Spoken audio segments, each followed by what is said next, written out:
Hello everyone and welcome to the CTL Season 13 Semifinal. This is going to be between BornGo and LiT eSports. I am TBHam, and as you can see there is already a 1-0 lead here for BornGo.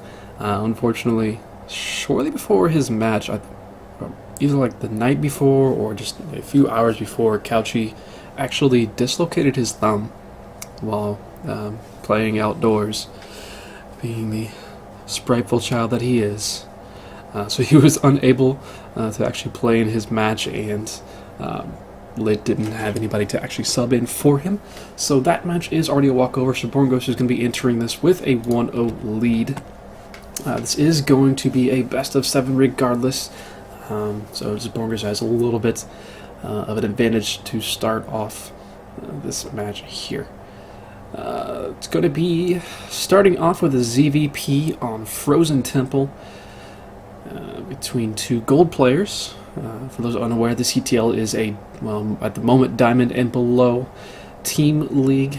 It's mainly, I think this week is gold, plat, and diamond.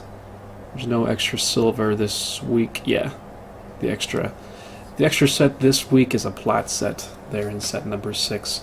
Set 6 is usually just a wild card set, and sometimes it's been silver a couple times this season, and then it just kind of rotates between gold, plat, and diamond. And this week in the semis it is a platinum matchup. Next week for the finals it is a diamond matchup. But we're going to go ahead and get into set number 1 here. Spawning in the top left in pink from BornGo, this is Bananenkeks. And as opponent in the bottom right in blue from LiT eSports, this is Kohonski. And okay, he initially sent out 2 pros, but that was just a mistake. It's not the button I wanted. So it is just a single pro putting out that pylon as it initially here.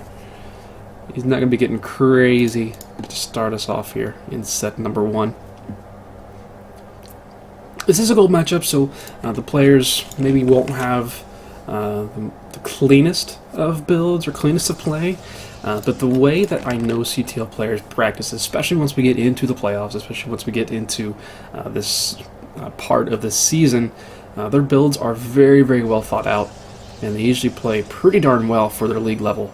I already see Kohonski, being the annoying Protoss that he is, throwing down a pylon and the natural, and looks like he was going to try to at least deny this third base coming up, but Banana is just going to walk across the map with that drone. And behind this, he is taking a gas and a spawning pool as well. So this will actually delay his hatchery by quite a bit. I think he was wanting to go hatch first and just kind of reactively threw down this gas in the pool to be able to deal with that.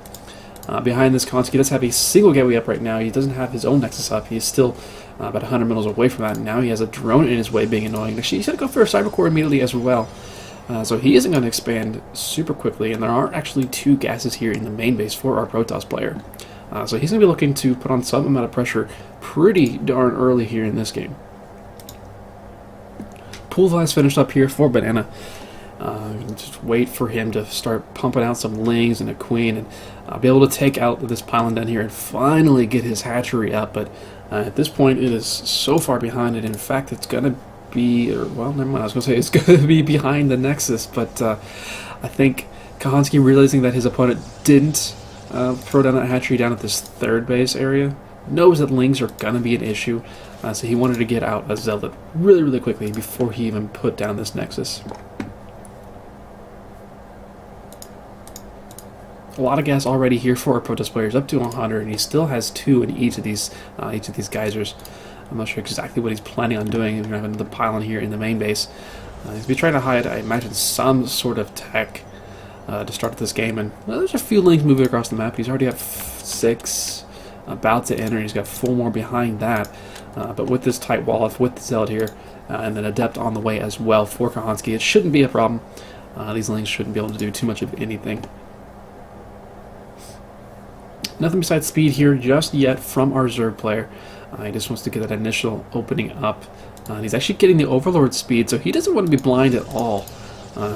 He wants to know what's going on in his opponent's main base, and these are going to be a little bit annoying, but with this Adept here, they will be cleaned up eventually. Actually, he's even going to poke with the Zealot out there. The Zealot's going to get surrounded, and he may actually kill the Zealot. It's going to be pretty close. He will kill the Zealot off. One Ling to survive. So not the greatest of traits necessarily, but still a pretty decent trait. Being able to kill even the Zealot alone is at least something, especially for just, well, it was 9 Lings, so it's a pretty big investment to get a Zealot, but at the very least, it has kind of frightened Kohonski a little bit, who is going for a DT Shrine, which is going to be scattered out pretty quickly here by Banana. Robo Facility is down as well, so yeah, Banana is going to see absolutely everything, so he's going to be able to prepare for this pretty much perfectly, however he wants to do it. Well, no reaction just yet from our Zerg player. I guess he does know that he does have some time. There we go. One Spore Crawler is down here in the main base. Lair is about halfway finished as well, so he's able to get some Overseers. And he's still being a little bit annoying here at the front with his Lings. I think he just killed off an Adept. No, it's just another. He killed off another Zealot. Yeah, Kohonski's just being kind of afraid right now. Adding in some extra walls, adding in a couple more gateways here, which we'll be able to... does he have a 4th gateway anywhere? I don't think he does. He's just got the 3 gates. So he's not going to be able to actually make 4 DTs immediately. He could... Okay, he's going to actually warp in another... He's going to warp in another Zealot just to be safe. Just know exactly what his opponent is doing, and he's going into mortal production behind all of this. Where are the units for our Zerg player? Right now he's got 18 Lings, but they're all out in the middle of the map as well with an Overseer. And the way these bases are set up here for our Zerg player, I mean, the DTs can just drop in one location and pick up and go attack something else. And that's going to be really annoying for our Zerg player to deal with. I mean, speed Lings are really, really nice, but it is still going to be an issue. There we go, 3 DTs morphed in here for our Protoss player. And he's going for, to start off, well, let's see, he's probably going to go into the main base, or maybe even just go for this 3rd base. Does kind of sit right on top of that Spore Crawler for a moment. Detection's going to be gone. It does not, he needs to make sure he doesn't lose that. Almost lost the War Prisoner, which would have been really disastrous. Now with the Overseer here, this still is not going to be able to do too much, but he does pick up 2 of those DTs. Still 1 left over. It was trying to get back home into the War Prison, but is going to get killed off there. So nice defense there by Bananenkeks. Doesn't lose anything really besides the Spore Crawler, maybe a couple of Lings. But a really good defense there, considering his army was actually, I think, in the middle of the map when that drop came in. A lot of more coming out, and we got some more gateways coming for Kohonski, and there isn't a 3rd base just yet, so he may be looking to just go all in off of this. Maybe make a bunch of Mortals, a bunch of Archons. Does he have any? He doesn't have any upgrades coming from the Twilight Council just yet, so it's not like he's going for charge or maybe even the Adept speed upgrade, speed attack upgrade. So right now it's just going to be units from a Protoss player. No 3rd base, and still this War Prism can be annoying. I would like to see him doing a little bit more work with that, considering, especially considering the fact that Banana is out in the middle of the map with most of his army, and there isn't much behind all this except for some queens to defend. So if Kohonski just really focused on going for these drops, he could get a lot of damage done, but I think he's more worried about getting his infrastructure up and making sure he is nice and safe back home and has something to attack with whenever he wants to.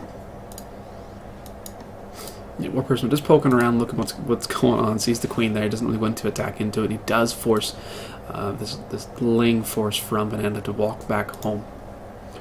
Hydra's on the way, and a Bay Nest on the way as well for our Zerg player. Hydra, the range and speed, ground speed upgrade is on the way for him. So it's looking like he is wanting to go for Ling Bling Hydra here in this game. Against, well, he's going against Archons and Zealots and Immortals with this, so may not work quite as well as he's hoping. Considering I'm pretty sure most of those things counter exactly what he's doing. With his Banelings being as late as it is, he does have 4 Banelings morphing in now, but he really doesn't have much gas to actually use this.